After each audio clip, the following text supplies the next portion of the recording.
నాన్నా, మనం దేవుణ్ణి ఎందుకు పూజించాలి? ఆయన చాలా పక్షపాతి.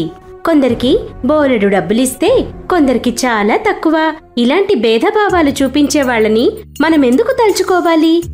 తండ్రి అప్పుడు కొంచెంసేపు ఏమీ మాట్లాడలేదు. మాట్లాడకుండా వింటాడు. విని వదిలేస్తాడు. మన్నాడు ఉదయం తండ్రి కొడుకుతో, నాయనా, పద, ఇంటి ముందర తోట పెంచుదాం. తండ్రి తన ప్రశ్నకు ఎలాంటి సమాధానం ఇవ్వలేదని కొడుకు కొంచెం ఆశ్చర్యపోతాడు. ఇప్పుడేమో తోట పెంచాలని అంటున్నాడు. అయినా కూడా తండ్రితో పాటు ఉంటాడు. తండ్రి కొడుకులు కలిసి తోటలో 2 మొక్కలు నాటుతారు. ఒకటి వేప చెట్టు, మరొకటి మామిడి చెట్టు. రెండింటినీ సరైన దూరంలో నాటుతారు. 2 మొక్కలు పెరిగి పెద్దవై వృక్షాలవుతాయి. కొన్ని రోజులకు చెట్లకు ఫలాలొస్తాయి. ఒకదాని పళ్ళు చేదుగా ఉంటాయి, మరొకదాని ఫలాలు తీయగా ఉంటాయి.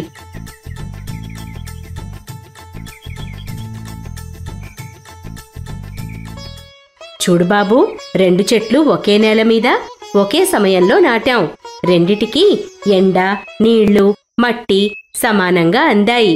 అయినా కూడా ఒకదాని పళ్ళు తీయగా మరొకదాని పళ్ళు చేదుగా ఉన్నాయి. అలా ఎందుకు జరిగిందో చెప్పగలవా? పిల్లవాడు ఆలోచనలో పడతాడు. నాన్నా, ఇది ఆ చెట్ల యొక్క ప్రత్యేకత. వేప చెట్టు చేదు ఫలాలనిస్తుంది, మామిడి తీయటి పండ్లను ఇస్తుంది. ఇందులో భగవంతుని దోషం ఏముంది? సరిగ్గా చెప్పావు బాబూ. ఈ విధంగానే మనుషులకు కూడా వాళ్ల కర్మానుసారం ఫలం లభిస్తుంది. భగవంతుడు ఇందులో ఎలాంటి తేడా చూపించడు. ఇది విన్న పిల్లవాడు అర్థమైనట్లుగా తల ఊపుతాడు. నాన్నా, ఈరోజు మీరు నా ఆలోచనను మార్చారు. ఇప్పుడు నాకు భగవంతుని మీద ఎలాంటి అనుమానం లేదు. ఒకరోజు రాజా సూర్యదేవ్ అడవిలో వేటకు వెళ్లి వేట నుంచి తిరిగొస్తూ ఉంటాడు. అతనికి దారిలో చాలా ఆకలి, దాహం వేస్తాయి. కాని ఏం చెయ్యాలో అర్థం కాదు. మహలేమో చాలా దూరంలో ఉంది. వెళ్తూ వెళ్తూ ఉండగా దారిలో ఒక పుచ్చకాయల పొలం కనిపిస్తుంది. దూరం నుంచి చూస్తే అక్కడ చాలా పుచ్చకాయలున్నట్లు కనిపిస్తుంది. అందుకని తన సైనికులను అక్కడి నుంచి మంచి మంచి పుచ్చకాయలను కోసి తీసుకురమ్మంటాడు రాజు. సైనికులు రాజాజ్ఞ ప్రకారం పళ్ళు కోసుకురావడానికని వెళతారు. అక్కడే నిల్చుని ఉన్న ఒక అంధుడు నవ్వుతూ ఉంటాడు. అది చూసి రాజుకు చాలా కోపం వస్తుంది. అతన్ని పిలిచి, నీ పేరేమిటి అని అడుగుతాడు. మహారాజా, నా పేరు రాజేంద్ర అంటాడతను. నువ్వు ఎందుకలా నవ్వుతున్నావు? కారణమేంటి?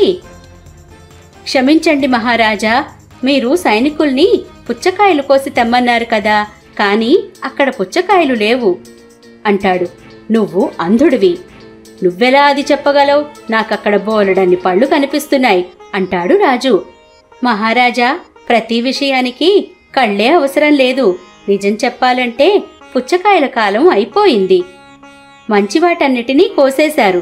మీకు కనిపిస్తున్న కర్బూజాలు పనికిరానివి, కుళ్ళిపోయి ఉంటాయి అంటాడు. ఇంతలో పొలంలోకి వెళ్లిన సైనికులు కూడా రాజు వద్దకు వచ్చి అదే విషయాన్ని చెబుతారు.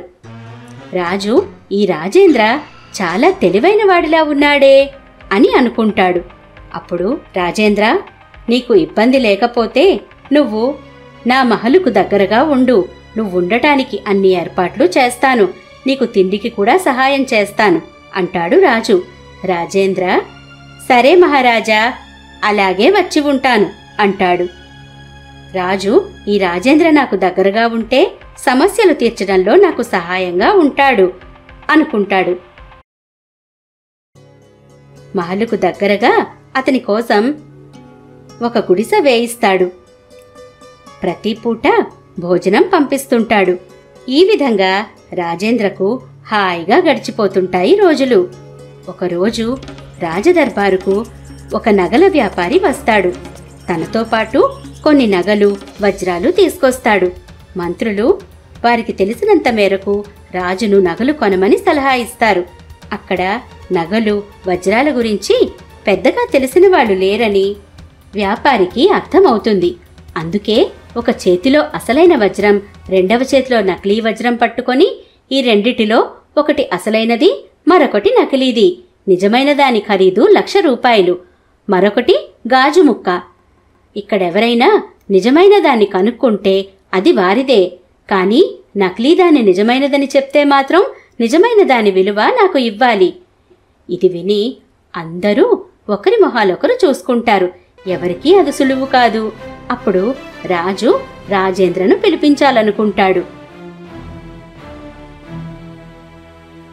భటుణ్ణి పంపించి రాజేంద్రను తీసుకుని రమ్మంటాడు.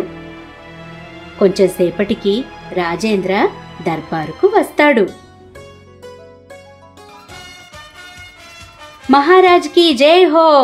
మహారాజా, నన్నెందుకు పిలిపించారు? రాజేంద్ర, ఈ నగల వ్యాపారి వద్ద ఒక చేతిలో అసలైన వజ్రం, రెండవ చేతిలో గాజు ముక్క ఉన్నాయి. వాటిల్లో నిజమైన దాన్ని నువ్వు పోల్చుకోగలవా అంటాడు రాజు. తప్పకుండా రాజా. అందరూ మనం చూడగలిగి కూడా నిజమైన వజ్రమేదో కనుక్కోలేకపోయాం. ఇతను అంధుడు, ఇతనెలా కనుక్కుంటాడు అనుకుని నవ్వుకుంటారు. రాజేంద్ర ఆ 2 వజ్రాలను తన చేతిలోకి తీసుకొని కొంచెంసేపు ఎండలో పెట్టాక, మహారాజా, ఇది నిజమైన వజ్రం, ఇది గాజు ముక్క అంటాడు. రాజేంద్ర మాటలు విని అందరూ ఒకరినొకరు చూసుకుంటారు. నగల వ్యాపారి రాజేంద్ర తెలివితేటలకి ఆశ్చర్యపోతాడు. రాజేంద్ర, నీవు నిజమైనదేదో నకిలీదేదో ఎలా కనుక్కున్నావు అంటారు. రాజేంద్ర, మహారాజా, అది చాలా సులువు. ఎండలో పెడితే కొద్దిసేపటికి గాజు ముక్క వేడెక్కిపోతుంది, కానీ వజ్రం అలానే ఉంటుంది అంటాడు రాజేంద్ర. ఈ మాటలకు అందరూ ఆశ్చర్యపోతారు. నగల వ్యాపారి వజ్రాన్ని రాజేంద్రకు ఇచ్చేస్తాడు. రాజేంద్ర తెలివికి రాజు సంతోషిస్తాడు. అప్పట్నుంచి రాజు అతనికి 3 పూటలా భోజనం పెడతాడు. ఇంకా ఎక్కువ సదుపాయాలు కల్పిస్తాడు. కొన్ని రోజులకు 2 అన్నదమ్ముల మధ్య ఆస్తి పంపకం తగాదా దర్బారుకు వస్తుంది. వారిలో ఒకరు రాజుతో, మహారాజా, మా స్వర్గీయ తండ్రి గారు మా కోసం కొంత ఆస్తిని వదిలారు. కానీ సమస్య ఏంటంటే ఆ జాగాల్లో కొన్ని మంచివి, మరికొన్ని బంజరు భూములు, కొన్నింటిలో చెరువులున్నాయి. మధ్యలోంచి ఏర్లు నదులు పారడం వల్ల పంపకం కష్టమవుతోంది. మీరే ఏదైనా ఉపాయం చెప్పండి మహారాజా అంటాడు. ఆస్తి పంపకం నిజంగానే కష్టమైనది. మంత్రులకు కూడా ఏం చెయ్యాలో అర్థం కాని పరిస్థితి వచ్చింది. ఇద్దరికీ అన్యాయం జరగకుండా ఎలా పంపకం చేయాలో అర్థం కాదు. రాజు మరలా రాజేంద్రని పిలిపిస్తాడు. కొంచెంసేపటికి రాజేంద్ర దర్బారుకు వస్తాడు. రాజు సమస్యను వివరంగా చెప్పి ఏదైనా ఉపాయం ఆలోచించమంటాడు. రాజేంద్ర, మహారాజా, దీనిలో సమస్య ఉంది. ఇద్దరిలో ఒకరికి ఈ ఆస్తిని మొదట సమానంగా పంచమనండి. రెండవ వానికి ఆ 2 భాగాల్లో ఒకదాన్ని ఎంచుకోమనండి. దీనిలో ఇద్దరికీ ఇబ్బంది ఉండదు. ఎందుకంటే ఒకరు పంపకాలు చేశారు, రెండవ వారు వారికి నచ్చిన దాన్ని ఎంచుకున్నారు. ఇది విని అందరూ ఆశ్చర్యపోతారు. ఇంత పెద్ద సమస్యను చిటికలో పరిష్కరించాడు రాజేంద్ర. ఈ విధంగా రాజు ఏ సందేహంలో ఉన్నా రాజేంద్ర దానికి వెంటనే ఉపాయం చెప్పేవాడు. ఒకరోజు రాజు విచారంగా ఉంటాడు. రాజేంద్రను పిలిపించి, రాజేంద్ర, నువ్వు ఎంత తెలివైనవాడివి. మరి నాకు ఈ రాజ్యం వారసత్వంగా రాలేదు. నేను బలవంతంగా ఒకరి వద్ద నుంచి లాక్కున్నాను. ఇది నీకు తెలియలేదా అంటాడు. రాజేంద్ర, క్షమించండి మహారాజా, ఇది నాకు మొదట్లోనే అర్థమైంది అంటాడు. ఎలా?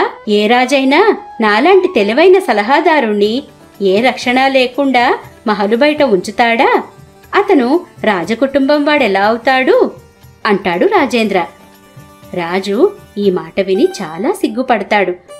అప్పట్నుంచి రాజు అతణ్ణి తన మహలులో పూర్తి రక్షణలో ఉంచుతాడు.